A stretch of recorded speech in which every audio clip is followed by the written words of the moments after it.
Competition आपके video lecture में स्वागत है स्टूडेंट्स। और आज का जो टॉपिक है वो बिहार स्पेशल का करंट अफेयर्स के तहत बहुत ही महत्वपूर्ण टॉपिक है, बिहार सरकार द्वारा किए गए महत्वपूर्ण समझौते MOU। ठीक है, तो यहाँ से निश्चित तौर पे एक क्वेश्चन आपके एग्जाम में पूछा जा सकता है। जितने भी टॉपिक में करवा रहा हूँ सारे महत्वपूर्ण हैं और यहाँ से क्वेश्चन बार बार पूछे गए हैं और आने की संभावना प्रबल बनी रहती है। अगर आप लोग PDF चाहते हैं तो आप सीधे आप इस मेरे ऐप को डिस्क्रिप्शन बॉक्स में लिंक दे दिया गया, वहां से आप डाउनलोड करें और फ्री स्टडी मटेरियल में जाके आप डाउनलोड कर सकते हैं। अगर आप पेड कोर्स से जुड़ना चाहते हैं तो मात्र 1500 में आपको पूरा कोर्स करवाया जाएगा, जिसमें प्री मेंस इंटरव्यू सारे कुछ करवाए जाएंगे, तो आप उसको भी ज्वाइन कर सकते हैं। अगर आप जो है प्री मेंस और इंटरव्यू तीनों की तैयारी हमारे चैनल के माध्यम से करना चाह रहे हैं, तो अगर आप सिर्फ टेस्ट सीरीज से जुड़ना चाहते हैं तो वो भी है, मात्र 300 में आपको 200 प्लस टेस्ट सीरीज आपको दिए जाएंगे। ठीक है, बाकी ये सब सारा जो अभी आपको मैं पढ़ा रहा हूँ ये सब फ्री है, आप जाके डाउनलोड कर सकते हैं। बिहार सरकार द्वारा किए गए महत्वपूर्ण MOU जो समझौते हैं वो क्या है। ऊर्जा जरूरत को पूरा करने के लिए बिजली खरीद के हेतु बिहार ने किससे समझौता किया है, तो छत्तीसगढ़ से। तो अति महत्वपूर्ण प्रश्न है, तो बिहार ने किससे समझौता किया है, तो छत्तीसगढ़ से, और वहीं से बिजली खरीदेगा बिहार। ठीक है, तो छत्तीसगढ़ के साथ ऊर्जा के लिए, बिजली के लिए जो है समझौता हुआ है। ठीक है, अब आ जाए नेक्स्ट क्वेश्चन। बिहार में पहला बायोगैस प्लांट लगाने का समझौता किस कंपनी के साथ हुआ है, तो बायोगैस प्लांट गेल इंडिया के साथ जो है बायोगैस प्लांट लगाने का समझौता बिहार ने किया है। ठीक है, तो गेल इंडिया याद रखेंगे, गेल भेल ये सब सेल ये सब आप नाम सुने होंगे, ये सब जो है नवरत्न कंपनियां हैं। ठीक है, तो गेल इंडिया के साथ आपका बायोगैस। ठीक है, गैस से गेल गो दोनों में गैस है, गैस बायोगैस गेल। ठीक है, याद रखिएगा, एक ट्रिक हो गया आपके लिए। बिहार में MSME क्षेत्र को बढ़ावा देने के लिए, MSME जो माइक्रो स्किल का, जो मीडियम स्किल के जो यहाँ पे कह सकते उद्योग हैं उसके लिए। ठीक है, बिहार में MSME के क्षेत्र को बढ़ावा देने के लिए समझौता किसके द्वारा किया गया, सिडबी के द्वारा यहाँ पे किया गया है। तो बिहार सरकार का किसके साथ समझौता किया गया है, तो सिडबी के साथ समझौता किया गया है। ठीक है, अब आ जाइए नेक्स्ट क्वेश्चन। और ये क्या करेगी, सिडबी क्या करेगी, तो रोजगार के लिए, उद्योग लगाने के लिए उसमें फंड मुहैया कराएगी। तो बिहार सरकार और सिडबी के बीच में समझौता हुआ MSME के क्षेत्र में, जो मीडियम स्केल के, मध्यम या जो भी उद्योग होते हैं, सूक्ष्म मध्यम उद्योग, उसको बढ़ावा के लिए सिडबी के साथ आपका क्या हुआ है, यहाँ पे MOU साइन हुआ है। ठीक है, नेक्स्ट क्वेश्चन आते हैं। बिहार ऊर्जा के आदान प्रदान के लिए समझौता, देखिए तो बिहार किसको ऊर्जा दे सकता है, तो आदान प्रदान किसको कर सकता है, तो नेपाल। चूंकि बिहार के बगल में एक ही देश है नेपाल, तो कोई दूसरा देश तो है नहीं, तो बिहार नेपाल के बीच में आपके क्या हुआ, ऊर्जा का, विद्युत ऊर्जा का समझौता हुआ है। तो ये भी क्वेश्चन आपके एग्जाम में पूछे जा सकते हैं।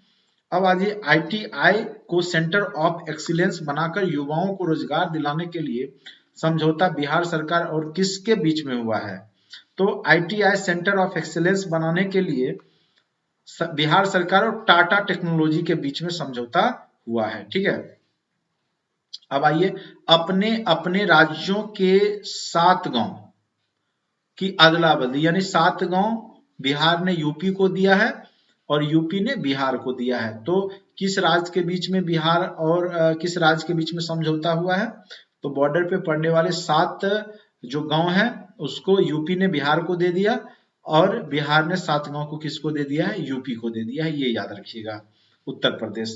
नेक्स्ट क्वेश्चन है, सरकारी स्कूलों में मिड डे मील योजना क्रियान्वयन के लिए समझौता किस NGO या संगठन के साथ हुआ है, तो बिहार सरकार और अक्षय पात्र फाउंडेशन। अक्षय पात्र, पात्र से बर्तन भी होता है पात्र, अक्षय पात्र फाउंडेशन याद रखिएगा, अक्षय पात्र फाउंडेशन से मिड डे मील योजना, मतलब वहीं से बन करके इस फाउंडेशन के तहत आता है, NGO के तहत, और बच्चे को दिया जाता है। ठीक है, अक्षय पात्र फाउंडेशन याद रखिएगा। मुजफ्फरपुर में कैंसर अस्पताल बनाने के लिए समझौता किसके बीच में हुआ है, तो टाटा मेमोरियल सेंटर और बिहार सरकार के बीच में। तो कैंसर से याद रखिएगा, तो कैंसर के जो भी अस्पताल, चाहे असम हो, बहुत सारी जगह पे ये टाटा मेमोरियल सेंटर जो है उसने बहुत ज्यादा मदद किया है। क्योंकि जो रतन टाटा थे उनके घर में भी किसी का देहांत शायद ये कैंसर से हुआ था, तो उन्होंने बहुत ज्यादा जो है यहाँ पे फंड इस फील्ड में देते हैं। तो टाटा मेमोरियल सेंटर याद रखिएगा, कैंसर अस्पताल बनाने के लिए यहाँ पर मुजफ्फरपुर में टाटा मेमोरियल सेंटर के साथ समझौता हुआ है। ठीक है, अब ये थे आपके एमओयू वाले क्वेश्चन कि एमओयू किसके साथ हुआ है, तो यहां से भी ये क्वेश्चन आ सकता है इतने सारे पॉइंट्स में से। फिर नेक्स्ट आते हैं पद्म पुरस्कार, यहां से तो निश्चित तौर पे एक क्वेश्चन आपका बनेगा। तो 2022 में 2 ही व्यक्ति को पद्मश्री मिला है, यानी देखिए पद्म विभूषण होता है, एक पद्म भूषण होता है, एक पद्मश्री होता है। तो सबसे ऊपर विभूषण, छोटा करते जाइए, फिर क्या हो गया पद्म विभूषण, फिर भूषण, उसके बाद क्या होगा श्री।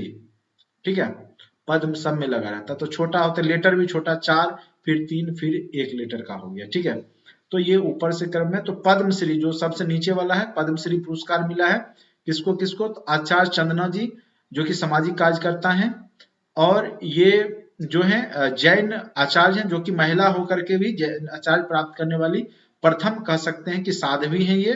ठीक है, आचार्य चंदना जी, और इनको पद्मश्री का पुरस्कार सामाजिक कार्य करने के लिए मिला है, और लगभग ये 50 वर्षों से सामाजिक कार्य कर रहे हैं, और इनकी आयु 84 वर्ष है अभी। ठीक है, तो याद रखिएगा चंदना जी, आचार्य चंदना जी। ठीक है, आयु कितनी है 84 वर्ष, और 50 वर्षों से समाज सेवा कर रहे हैं, और ये जैन धर्म से जुड़े हुए हैं, आचार्य साध्वी हैं। ठीक है, अब आ जाइए शैवाल गुप्ता। तो शैवाल गुप्ता को साहित्य और शिक्षा के क्षेत्र मिला है, लेकिन मरणोपरांत दिया गया है। खास करके एशिया डेवलपमेंट रिसर्च इंस्टीट्यूट के संस्थापक थे ये, और एक अर्थशास्त्री भी थे, तो इनको मरणोपरांत दिया गया है। ठीक है, तो याद रखिएगा उनकी साहित्य और शिक्षा के क्षेत्र में योगदान के लिए, खास करके ये एक अर्थशास्त्री भी थे। ठीक है, तो और एशिया डेवलपमेंट रिसर्च इंस्टीट्यूट के संस्थापक भी थे, शैवाल गुप्ता को दिया गया। तो ये शैवाल गुप्ता और आचार्य चंदना जी, ठीक है, दोनों को यहाँ पर मिला है। तो एकदम नहीं भूलना है, VVI अति महत्वपूर्ण ये प्रश्न है, यहाँ से निश्चित तौर पे आपके एग्जाम में क्वेश्चन पूछे जाएंगे। ठीक है, और ये याद रखिएगा जो चंदना जी जो हैं वो राजगीर में विरायतन की संस्थापक हैं। ठीक है, वही चीज यहाँ पे लिखा हुआ है, आप नोट्स प्रिंट आउट करा के पढ़ लीजिएगा। 2021 में 5 व्यक्तियों को पद्मश्री दिया गया है। तो 2021 वाला कम उम्मीद है, लेकिन एक बार सुन लीजिए, रामचंद्र मांझी जो कि कला संस्कृति के क्षेत्र में, और जो भिखारी ठाकुर जो भोजपुरी के शेक्सपियर कहे जाते हैं, उनके जो नाच गान जो भी था उनके परंपरा को बनाए रखने के लिए इनको दिया गया है। ये छपरा निवासी हैं। ठीक है, दुलारी देवी मिथिला पेंटिंग में, जब हम लोग मिथिला पेंटिंग कला में पढ़ेंगे तो उसमें दुलारी देवी का नाम आता है। उनको कला के क्षेत्र में महत्वपूर्ण योगदान के लिए 2021 में दिया गया था। डॉक्टर दिलीप, ये क्वेश्चन बीपीएससी में पूछा भी गया था, चिकित्सा के क्षेत्र में मिला था, मुफ्त इलाज में कोरोना के समय पे, और उससे पहले भी ये मुफ्त में इलाज करते थे। ये भागलपुर के क्षेत्र में निवास करते हैं। उसके बाद है मृदुला सिन्हा, कला और साहित्य के क्षेत्र में इन्होंने 46 से अधिक पुस्तक लिखी है, और इसका जैसे ज्यों मेहंदी के रंग, नई देवरानी और घरवास, इस तरह के जो है इन्होंने साहित्य की रचना किया है। तो मृदुला सिन्हा, तो ये 4 व्यक्तियों को 2021 में दिया गया था। तो इस टाइप के क्वेश्चन एक वर्ष प्रीवियस भी पूछे जाते हैं, इसलिए हमने इसकी चर्चा करा दिया। तो यहाँ से आपको निश्चित तौर पे एक क्वेश्चन याद रखेंगे, निश्चित तौर पे पद्म पुरस्कार या पद्मश्री से, या जो भी 2021 या 22 में से निश्चित तौर पे एक क्वेश्चन यहाँ से आ जाएगा। अब आते हैं नेक्स्ट, खेल और बिहार में जो खेल अवार्ड में किन किन खिलाड़ियों को मिला है। तो सबसे पहले हम लोग देखेंगे Tokyo para Olympic. Tokyo para Olympic जो है 2 एथलीट यहाँ पे, टोक्यो पैरा ओलंपिक जो विकलांगों के लिए होता है, जो जैसे अंधे होते हैं या जिनका पैर टूटा हुआ है, लंगड़े हैं, तो उन लोगों के लिए पैरा ओलंपिक होता है, टोक्यो में हुआ था।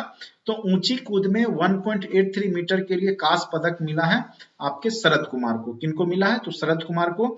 और ये मुजफ्फरपुर मोतीपुर के हैं। और वैशाली के प्रमोद भगत, इनको स्वर्ण पदक मिला है शटलर के लिए। ठीक है, और इन्होंने ग्रेट ब्रिटेन के डेनियल वेथेल को हरा करके जीता है। तो प्रमोद भगत वाला तो क्वेश्चन पूछा जा चुका है, क्योंकि Tokyo para Olympic previous exam में भी महत्वपूर्ण था, तो यहाँ से फिर से क्वेश्चन आ सकता है। तो 2 व्यक्ति को ही टोक्यो पैरा ओलंपिक के लिए अवार्ड दिया गया है। ऊंची कूद में कांस्य पदक मिला है किनको? तो शरद कुमार को, मुजफ्फरपुर के हैं, और प्रमोद भगत को वैशाली के हैं, उनको मिला है स्वर्ण पदक। तो स्वर्ण पदक ज्यादा महत्वपूर्ण है, वैशाली के हैं, क्या नाम है? प्रमोद भगत। अब आइए टोक्यो ओलंपिक, वो था पैरा ओलंपिक जो कि विकलांग के लिए था, ये जो सामान्य लोगों के लिए टोक्यो ओलंपिक हॉकी टीम के हिस्सा बने विवेक सागर, जो कि मध्य प्रदेश के लिए खेलते हैं, सिवान के रहने वाले हैं विवेक सागर, तो इनको अवार्ड दिया गया। ठीक है, मतलब हॉकी का हिस्सा थे तो मध्य प्रदेश सरकार ने इनको सम्मानित किया था, टोक्यो ओलंपिक में ये हिस्सा लिए थे। क्या नाम था? विवेक सागर। कहाँ के थे? तो सिवान के। उसके बाद एक 2018 में 18 अगस्त को मिला था, मुख्यमंत्री माननीय नीतीश कुमार ने इनको जो सम्मानित किया था वो थे क्रिकेटर सुरेंद्र खन्ना। और एशिया कप जब प्रतियोगिता 1984 में हुआ था तो उसमें इनको मैन ऑफ द सीरीज का खिताब मिला था, तो क्रिकेटर सुरेंद्र खन्ना याद रखिएगा। मार्शल आर्ट खिलाड़ी राजमंगल निषाद, निषाद जी जो है वो मार्शल आर्ट में निपुण है और इनको जो है भीम पुरस्कार मिला। ये अति महत्वपूर्ण है, VVI हो जाएगा, इस साल पूछे जा सकते हैं कि भीम पुरस्कार किसको दिया गया, तो मधेपुरा के निवासी हैं राजमंगल निषाद। निषाद याद रखिएगा, इनको मार्शल आर्ट दिया गया है राजमंगल निषाद को। ठीक है, मधेपुरा के हैं। उसके बाद है पूर्वी चंपारण के जिला प्रशासन ने रग्बी खेल को क्या किया? गोद ले लिया, यानी रग्बी के विकास पे ये अपना फंड या जो भी काम करेंगे। पूर्वी चंपारण मोतिहारी कहाँ पे है? मुख्यालय है वहां का। ठीक है, पूर्वी चंपारण। बिहार के अंजना कुमारी ने विश्व बैडमिंटन रैंकिंग में 200 रैंकिंग मतलब टॉप जो 200 रैंक में अपना स्थान बनाई है। तो बिहार की पहली महिला है अंजना कुमारी, लड़की, जिन्होंने की विश्व बैडमिंटन में 100-200 के अंदर में जो है रैंकिंग में अपना नाम दर्ज कराया है। उनका नाम है अंजना कुमारी। अति महत्वपूर्ण क्वेश्चन है, ये भी क्वेश्चन पूछा जा सकता है। इस टाइप के क्वेश्चन बीपीएससी में पूछे गए हैं। अमेरिकी पुरुष हॉकी टीम का मुख्य कोच कौन बना है? तो अमेरिका के हॉकी टीम का हरेंद्र सिंह बने हैं और ये छपरा निवासी हैं और इनको द्रोणाचार्य पुरस्कार भी मिल चुका है। ठीक है, तो याद रखना है हरेंद्र सिंह। ठीक है, हॉकी के कोच अमेरिका के बनाएंगे, जो कहाँ के हैं? बिहार के छपरा के निवासी हैं। ठीक है, और ये द्रोणाचार्य पुरस्कार भी प्राप्त कर चुके हैं। अब आइए, बिहार प्रीमियर लीग का खिताब किसको दिया गया? तो दरभंगा डायमंड्स ने किसको हराया? तो पटना पायलट्स को 3 विकेट से हरा करके बिहार प्रीमियर लीग का खिताब जीत लिया है। बिहार की श्रेयसी सिंह ने ISSF, अब कहिएगा ISSF क्या है? International shooting sport federation. ठीक है, इंटरनेशनल शूटिंग में ये पार्टिसिपेट करती हैं और 2021 में इन्होंने गोल्ड मेडल लिया था। तो बिहार की रहने वाली है श्रेयसी सिंह। ठीक है, और इन्होंने ISSF विश्व कप 2021 में गोल्ड मेडल जीता। अति महत्वपूर्ण प्रश्न है, इस तरह के क्वेश्चन पूछे भी गए हैं प्रीवियस। खेल विश्वविद्यालय कहाँ बनाया गया? ये भी क्वेश्चन पूछा गया, अति महत्वपूर्ण है, राजगीर में, और इसमें 33% महिलाओं को आरक्षण भी दिया गया है। तो ये क्वेश्चन पूछा जा सकता है, खेल विश्वविद्यालय कहाँ बनाए जा रहे हैं? तो राजगीर में। नेशनल महिला हैंडबॉल टीम के लिए चुनी जाने वाली बिहार की पहली हैंडबॉल खिलाड़ी नवादा जिले की कौन है? खुशबू कुमारी बन चुकी हैं, नवादा जिले की हैं, पहली खिलाड़ी हैं बिहार की जो हैंडबॉल टीम में शामिल होगी। महिला फुटबॉल खिलाड़ी फुटबॉल खेलती हैं संजू को 2019-20 के लिए AIFA का फुटबॉल ऑफ द ईयर सम्मान दिया गया। ठीक है, तो महिला फुटबॉल खिलाड़ी हैं संजू को 2019-20 के लिए AIFA का जो फुटबॉल ऑफ द ईयर सम्मान दिया गया। बिहार ओलंपिक संघ 2020-24 के लिए अब्दुल वारिस सिद्दीकी, ये क्वेश्चन पूछा जा सकता है, कौन अभी बिहार ओलंपिक संघ के अध्यक्ष बनाए गए हैं?